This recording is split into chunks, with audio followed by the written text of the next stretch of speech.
વડોદરા શહેરમાં સર્જાયેલી ગોઝારી દુર્ઘટના બાદ સફાળા જાગેલા નિંદ્રાધીન પાલિકાના શાસકો અને અધિકારીઓ એક્શનમાં આવ્યા છે। પાલિકાએ શિક્ષણ સમિતિ દ્વારા સંચાલિત 12 જેટલી જર્જરિત શાળાઓને તાત્કાલિક બંધ કરવાની નોટિસ ફટકારી છે।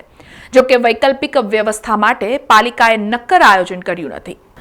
ગોળા છૂટ્યા બાદ તબેલાને તાળા મારવામાં અવ્વલ નંબરે આવતા પાલિકાના શાસકો અને અધિકારીઓ કોઈ દુર્ઘટના બને ત્યારબાદ જ એક્શનમાં આવવા ટેવાયેલા છે।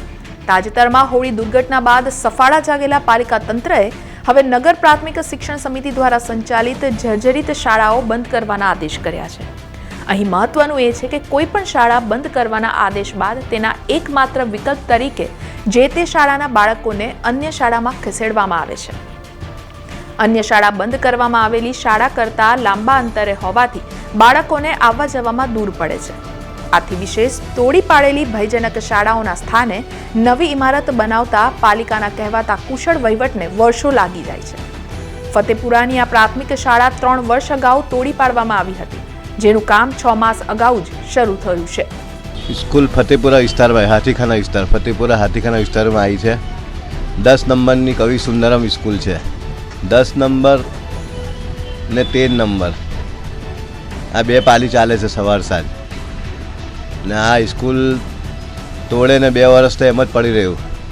અહીંના નાગરિકોએ ભાગદોડ કરી, વારંવાર રજૂઆતો કરી અધ્યક્ષ સાહેબને જઈને તો એમણે આ મતલબ કે પગલું ભર્યું અને ટેન્ડર પાસ થયું અને કામ ચાલુ થઈ ગયું અને આશા રાખીએ છીએ કે વર્ષના અંદર સ્કૂલ તૈયાર થઈ જશે અને અહીંના છોકરા તઈ કારેલી બાગમાં શિફ્ટ કર્યા છે, એમના આવવા જવામાં બહુ તકલીફ પડે છે।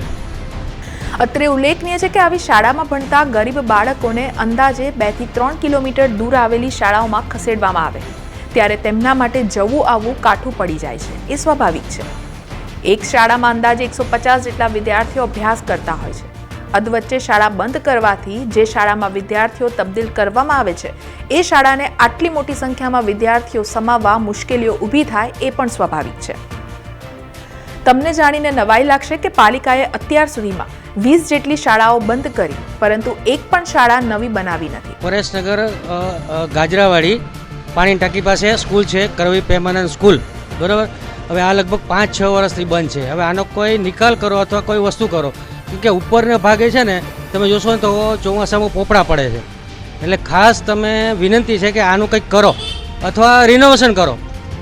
મારી આ એક વિનંતી છે। આ મારા પરેશનગર મારું 41 નંબરનું મકાન છે, મારી સામે જ બરાબર આ સ્કૂલ છે, એટલે ખાસ સરકારને કોર્પોરેશનને વિનંતી છે કે આનો કોઈ નિકાલ કરો।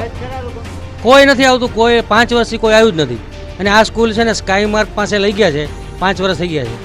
એટલે ખાસ મારી વિનંતી કોર્પોરેશનને છે, ઉપરથી પોપડા ચોમાસામાં પડે છે, ઉપર તમે જોશો ને તમે એવું હોય તો ત્યાં વિડીયો લઈ લો અને એના પોપડા નીચે પડે છે।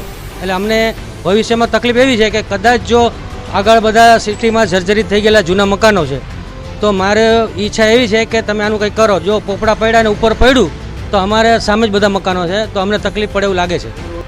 રાજ્ય સરકારના સર્વ શિક્ષા અભિયાન અંતર્ગત 5 જેટલી શાળાઓ નવી બની છે, તો શું પાલિકા નવી શાળા બાંધી ન શકે? પાલિકામાં છેલ્લા 28 વર્ષના શાસનમાં મેયર અને સ્થાયી સમિતિના અધ્યક્ષ તરીકે ડોક્ટર, એન્જિનિયર અને અન્ય ઉચ્ચતર ડિગ્રી ધરાવતા નેતાઓ શાસન ચલાવી ચૂક્યા છે, તો શું તેમણે ભણતરના મહત્વનું જ્ઞાન નહીં હોય?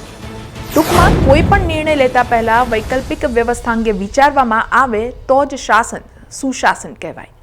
સમાચારોના સતત અપડેટ માટે TNN ન્યૂઝને YouTube પર સબસ્ક્રાઇબ કરી બેલ આઇકોન પ્રેસ કરો અને અમારી સાથે જોડાયેલા રહો Facebook, Instagram અને Twitter ઉપર।